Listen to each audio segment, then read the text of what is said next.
El Gran Robo de Brinks, 1950. Boston. 17 de enero de 1950. Once hombres entraron al depósito de Brinks. Abrigos oscuros.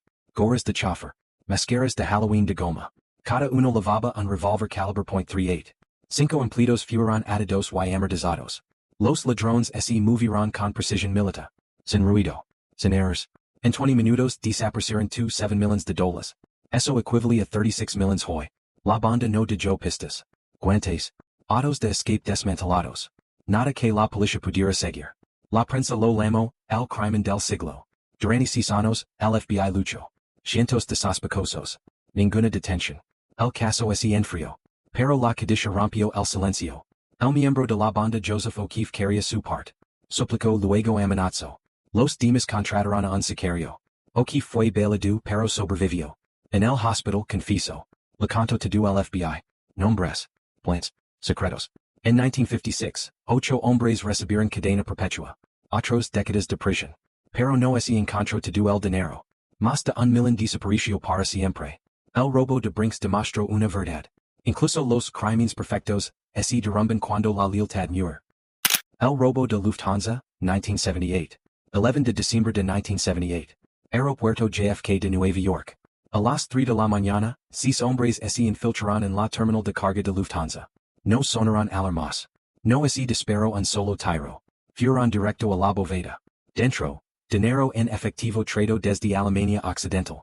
Montones de billetes. Cajas de joyas. En menos de una hora, desaparecieron $8 millions en efectivo y 800,000 en joyas. Eso equivale a más de 30 millions hoy. El golpe fue perfecto. Nadie resultó herido. No quedó evidencia. El robo en efectivo más grande en la historia de Estados Unidos en ese momento. Pero hubo un giro mortal. La banda estaba vinculada a la familia criminal Lucchese. A medida que la policía se acercaba, comenzaron a aparecer cadáveres. Sospechosos encontrados acribalados en autos. Otros desaparecieron por completo. Un hombre apareció atado de pies y manos en un camión frigorífico. El torso de una mujer legó a la orilla del mar.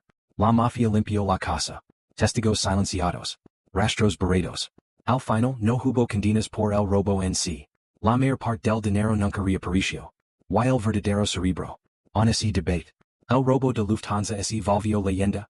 Un recordatorio sangriento de que en el crimen organizado, el silencio no es oro. Es supervivencia. El misterio de D.B. Cooper, 1971. 24 de noviembre de 1971. Portland, Oregon.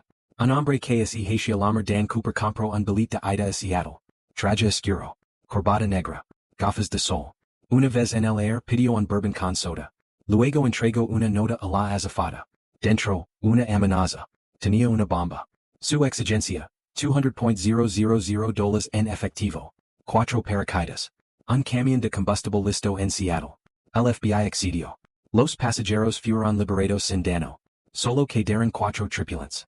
El avión despegó de nuevo, rumbo a Ciudad de México. Pero Cooper tenía otros planes. A 10.000 pies, bajo las escaleras traseras. En la oscuridad, sobre un bosque espeso, saltó. El dinero atado a su cuerpo. Y luego, desapareció. Siguió una búsqueda masiva. Ejército, Fuerza Aérea, FBI. Todos rastraron el desierto. En hay una pista. Solo aparecieron indicios años después. En 1980, un niño encontró $5.800 en billetes perdidos cerca del río Columbia. Los números de serie coincidían con el dinero del rescate de Cooper. Pero Cooper mismo? Nunca identificado. Nunca arrestado. D.B. Cooper sigue siendo el único secuestrador aéreo en la historia de que nunca fue capturado. Un hombre que saltó hacia la leyenda. Y hacia el misterio. El robo al Banco Británico de Oriente Medio, 1976. 20 de enero de 1976. Beirut, Líbano. La ciudad estaba destrozada por la guerra civil. En medio del caos, los ladrones vieron una oportunidad. El objetivo, el Banco Británico de Oriente Medio. Para entrar, irrumpieron en una iglesia católica contigua. Detrás de una pared, la bóveda del banco. Con explosivos abrieron un agujero directo hacia ella. Dentro, los cerrajeros se pusieron a trabajar. Byron Horace. Las cerraduras se dieron una por una. Al final habían robado entre 20 y 50 millones de dólares. Efectivo. Lingotes de oro. Joyas preciosas. Eso equivale a hasta 280 millones hoy. El momento fue perfecto. La guerra distrayó a las autoridades. La policía no pudo investigar adecuadamente. Nunca se nombraron sospechosos seriosos. Los rumores se extendieron. Algunos culparon a grupos militantes. Otros susurraron sobre cómplices internos. Pero nada se probó. El botín desapareció en la niebla de la guerra. El oro probablemente fundido. Las joyas vendidas en los mercados negros. El dinero lavado a través de redes clandestinas. El banco nunca se recuperó. Los ladrones nunca fueron identificados. Y el caso sigue siendo uno de los mayores misterios de guerra de la historia. El robo al Banco Británico demostró cómo el conflicto crea cobertura. Y cómo las fortunas pueden desvanecerse cuando el caos domina las calles. El robo de diamantes de Amberes, 2003. 15 de febrero de 2003. Amberes, Bélgica. La capital mundial de los diamantes. Hogar de bovedas que valen miles de millions. Un hombre se mezcló entre ellos. Leonardo Notar Bartolo. Durante años, fingió ser un comerciante de diamantes. Estudió las rutinas. Trazó el mapa de la boveda. Ganó confianza. Luego vino el plan. Un equipo de 5 hombres, cada uno con un papel. El rey de las slaves. El monstruo. Speedy. Y más. Practicarían durante meses. Construyeron una réplica de la boveda. Cada cerradura. Cada alarma. Cada sensor. La noche del robo accionaron. Cortaron las cámaras. Rocharon los sensores de calor con laca. Cubrieron los detectores de luz con cinta. Forzaron cerraduras. Desactivaron cables. Horas después la boveda era suya. Más de $100 millones en diamantes, joyas y efectivo. Desaparecidos. Sin dejar rastro. Pero luego vinieron los errores. Un miembro del grupo entró en pánico. Arrojo peribas en el bosque. Recibos. Sobres. Cintas. La policía lo encontró todo. La mayoría del grupo fue arrestada.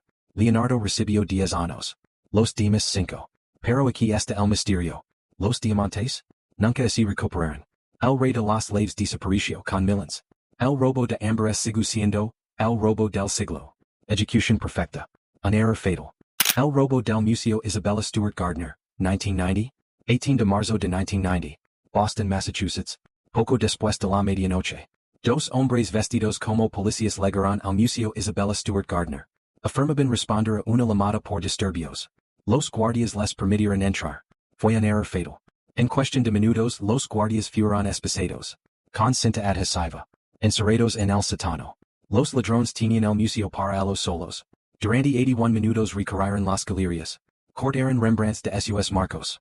Robaron un Vermeer, un Manet y un Degas. 13 obras en total. Valuadas en $200 millones entonces. Más de 500 millones hoy. Los ladrones sacaron las pinturas en la oscuridad de la noche. En hay una sola alarma se activó. En hay una sola pista se dio atrás. El FBI lanzó una de las mayores investigaciones de arte de la historia. Las pistas apuntaban a mafiosos, contrabandistas internacionales e incluso exmilitares. Pero nunca se realizaron arrestos. Hasta hoy, las obras robadas jamás han reaparecido. En el museo los marcos vacíos en cuelgan. Un recordatorio inquietante de lo que se perdió. El robo del Gardner sigue siendo el mayor robo de arte sin resolver del mundo. Dos hombres, un disfraz y 81 minutos. Eso fue todo lo que necesito. 7 robos. Millones robados.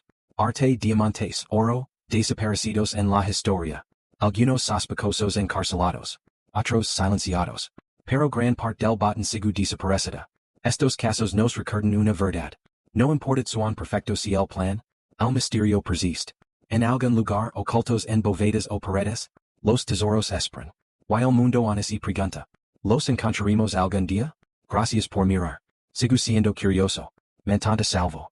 Y recuerda, el crimen puede desvanecerse. Pero sus sombras nunca desaparecen.